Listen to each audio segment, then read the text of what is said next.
multiple po disability. So, nagsasakit po siya naman. Ito yung certification. Yun po, hindi po siya makalakad, makapagsalita. Mula nung pinanganak siya? Opo, sa inborn. Inborn. Okay. Yeah.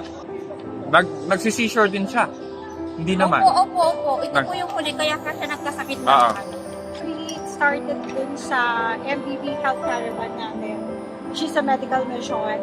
And that was last year, right? Yes. Okay, so yung sustainability niya na, nakipag-coordinate na tayo sa City Health Office ng Ordaneta kung ano yung mga needs nila dito sa bayan ng Ordaneta. At na-pinpoint na natin na sa DSWD, maraming nangangailangan ng wheelchair.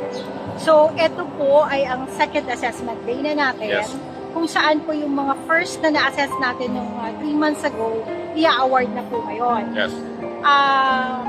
Plus, definitely, kasi may mga nagpalista pa na around 128 na PWDs. So, hindi yun ma-cover pa ngayon. So, definitely, magkakaroon tayo ng third day assessment. Dahil syempre, pag may wheelchair na sila, makakalakad-lakad na sila, hindi na nila kailangan ng assistance, lalo ng mga nanay at ng mga nakakasama nila sa bahay. Furthermore, this will boost their morale and mindset on things, since they can now do things independently. So I want to thank and welcome the people who made such brand possible.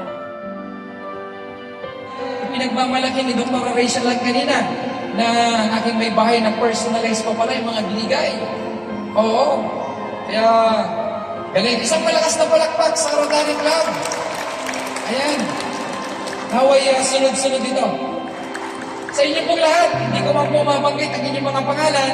Kayo po yung welcome na welcome sa siyudad ng Ordaneta at sa lahat ng programa ng inyong ibibigay ay taos puso namin tatanggapin at kami makikipagtulungan kung pagdating ng panahon, kailangan nyo rin ang tulong ng siyudad ng Ordaneta.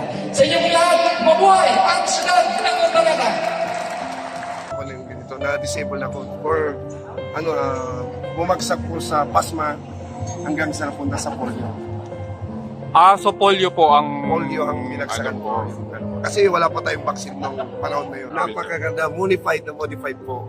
Sa lahat po ng magkagusto ng wheelchair na ganito po, ipag-pray lang natin at nakapokus tayo sa government po ng Ordaneta po para at least alam natin po kung ano yung assessment nila na mangyayari sa mga kagaya nating mga may kapansanan na nagninid po ng wheelchair. Maganda po. Nakakatulong po ito, nakakaginhawa po sa kabuhayan namin kasi nahihirapan po kami kasi sa pagbuhat po sa kanya. Nagpapasalamat din po ako sa lahat ng mga sponsor na nagbigay ng wheelchair na to.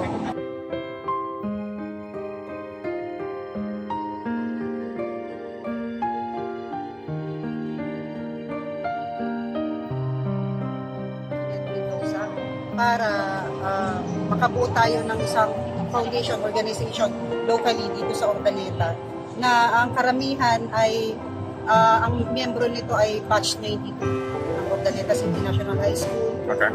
Then ang ano po nito, ang goal po ng organization, ng foundation para makatulong po sa communities at maging kami po yung local partner ni RCMPM Rotary Club of Makati, Pasay de Macatac.